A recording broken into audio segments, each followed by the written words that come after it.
Hello friends, in the previous video we learnt about systolic pressure, diastolic pressure, that is hypertension, high blood pressure.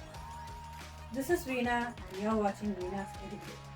Today we shall learn about another system which lies parallel to a blood circulatory system, that is the lymphatic system. We shall learn about lymphatic system.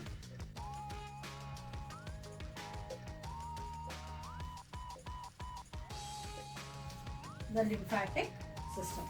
Now, most of the time you must have observed that while traveling in a bus and when you sit there for a long time, like for many hours or overnight, then you find that your legs become very stiff, and then when you want to get down or walk immediately, you are unable to walk. You have to just give movement to your leg. You have to shake your leg vigorously, and then there is a blood circulation in that, and then you feel better, and then you are able to walk. And even in the older people, what happens? Their legs get swollen overnight when they are sitting on the seat for a long time. Their legs get swollen. So what is this condition known as? This condition is known as edema. It is known as edema. And this is somehow concerned with the system known as lymphatic system. So what is lymphatic system? We all know about blood circulatory system and we have been learning all these years. We know it. But what is lymphatic system? So let us learn very deeply about it. Now, you know the blood vessels, the blood moves from the arteries through blood vessels, and the systemic aorta, it carries the blood, that is the pure blood, oxygenated blood, through the different arteries, arterial branches into the capillaries, the smaller ones, the last ones, like the capillaries. This is divides into many branches, and the finer capillaries are known as the finer branches are known as capillaries. And these capillaries, they supply blood to all the organs of our body, they supply blood to all the tissues of our body, they supply to all the cells of our body. Even the tip of your leg, tip of your head, your tip of your finger also is supplied with blood. Now, what do these blood capillaries supply? They supply the food materials, they supply the oxygen to the cells. And in course of supplying, these blood capillaries are very thin branches, and these are lined by only a single layer cells. And through these single layer cells, some of the liquid blood, it gets squeezed out of the blood capillaries and then gets collected in the intercellular spaces of these cells. Understood? So when the blood is flowing and it is supplying to the cells, then some of the blood, that is the liquid part of the plasma part of it, and some white blood cells, small proteins, small granules of fats, they squeeze out from the blood capillaries, and they just get collected in between the cells. And this fluid which is collected in between the cells is known as tissue fluid. It is known as tissue fluid, or also it is known as interstitial fluid.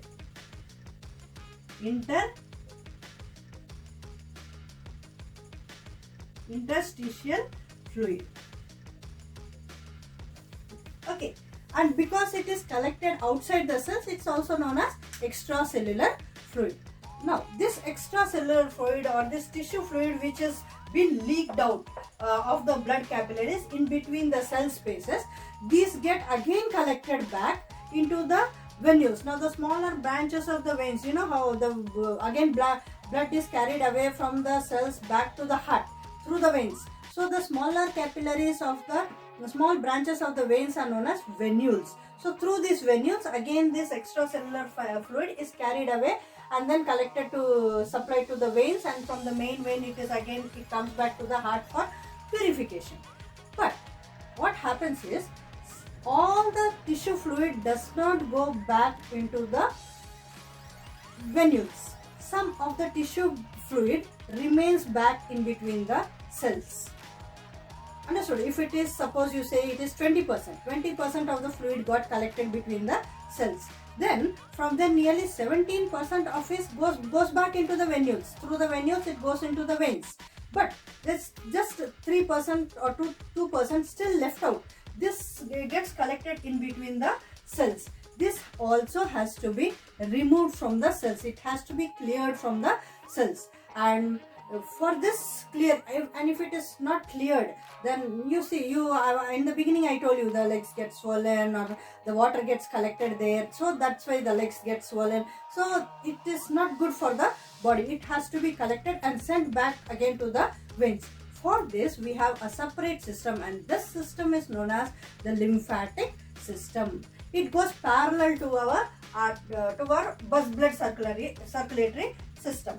Suppose now you think this is your arteries. Your arteries are flowing or your veins are flowing, and then this lymphatic system also moves parallel to these arteries. This also moves parallel to the arteries. So this is known as the parallel system, which is parallel to our blood circulatory system. What is its function? Its function is to collect all the extra fluid which is remaining in between the cells, in the cellular spaces of the cells. This has to be collected and again sent back to the main vein. So this is done by the lymphatic system. Now, how this lymphatic system has got lymph vessels.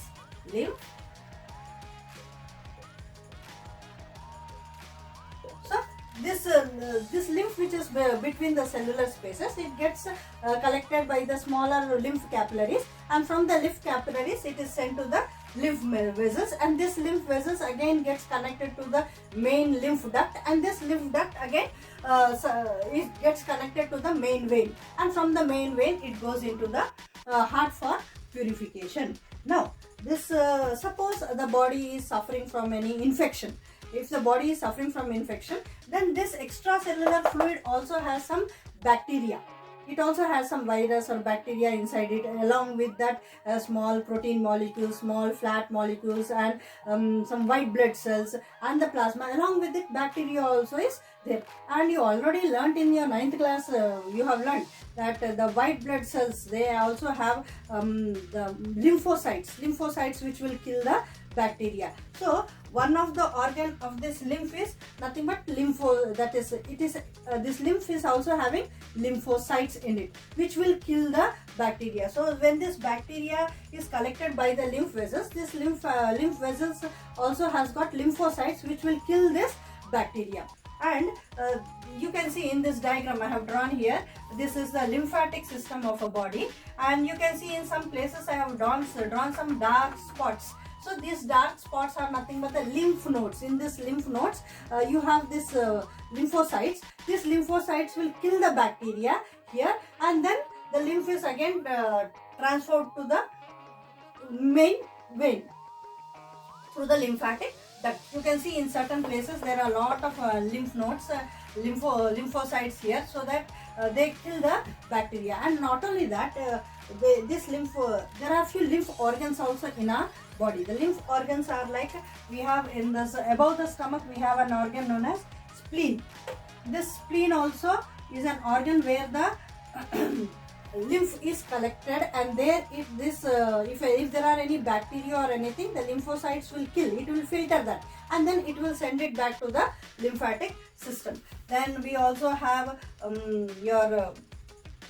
in the intestine. In the intestine also there is it is considered as a lymph organ also, where the extra fat, I already told you, some fat molecules also get squeezed out. So this extra fat which is squeezed out gets absorbed in the intestine. And then you also have one more gland is there, near the heart, where you have the heart. Now there itself you have one gland, that is thymus gland. This thymus gland is actually responsible for our immune system. Our immune system gets boosted if our thymus gland is working very well. So this thymus gland, also there is lymphocytes. If the lymph goes there, all the bacteria and all is killed in this thymus gland, and it improves our immune system. When there is no bacteria in our body, no virus in our body, so it means that our immune system is strong. So this maintains the immune system of our body. So this is how our lymph is carried from the intercellular spaces of the cells, into the lymph vessels, from the lymph vessels into the lymphatic duct, and from the lymphatic duct it pours into the main vein, and from the main vein it goes into the heart. And in this process, to kill the bacteria or any foreign particle which is present in the lymph, you have got lymph nodes where you have lymphocytes. More lymphocytes are present at this site. Then you have some lymph organs, some organs like spleen, the thymus gland, and the intestines where the fat is absorbed, the extra fat is absorbed, and lymph and this thymus gland and the spleen where the bacteria is killed. And bacteria is destroyed, the lymph is filtered, and then again it is supplied to the lymphatic system. So you have observed here how the lymphatic system works in parallel to the blood circulatory system. So this lymphatic system is also a very important system in our body, which will clear the extra lymph which is squeezed out from the blood capillaries, collects it and sends it back. Now what is the difference between blood and lymph? Now blood, what is the difference between blood? Because this is the liquid part which is flowing through the blood vessels. Lymph is also the liquid part which is flowing through the lymphatic system. But what is the difference between both? Now blood has red blood cells, but in the lymph you will not have the red blood cells. White blood cells like lymphocytes are present in the lymph.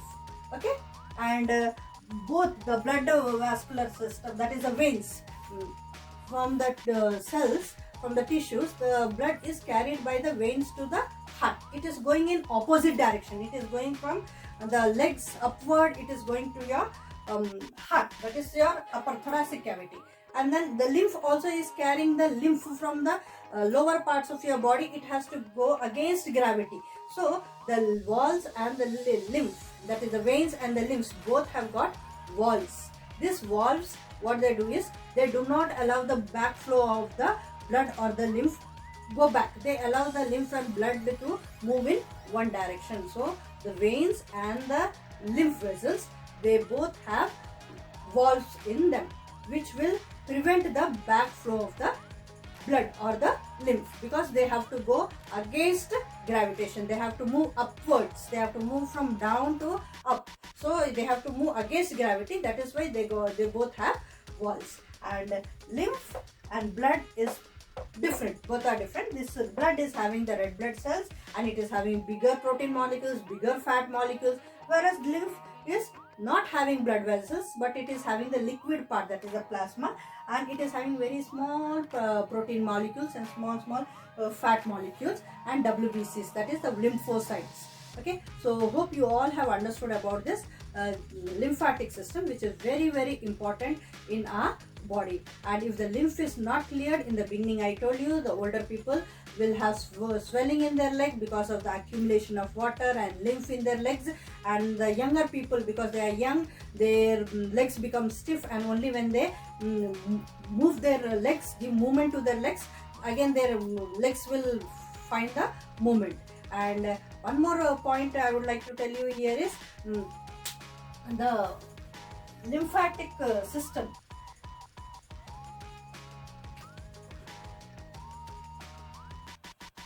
It is parallel to a blood circulatory system. Okay, and so I hope I have covered all the points here, and this I have covered according to your 10th class portion, children. So according to the 10th class portion, I have just given you this much of explanation, and if you want detailed explanation, that you can learn when you take up BPC as your subject and you want to learn as higher in your higher studies. That is, you can learn more in detail about this lymphatic system. This is according to your 10th class book, that time I have given you this explanation. Okay, so hope you all have understood. So keep learning and keep watching and wait for my next video. Thank you, friends.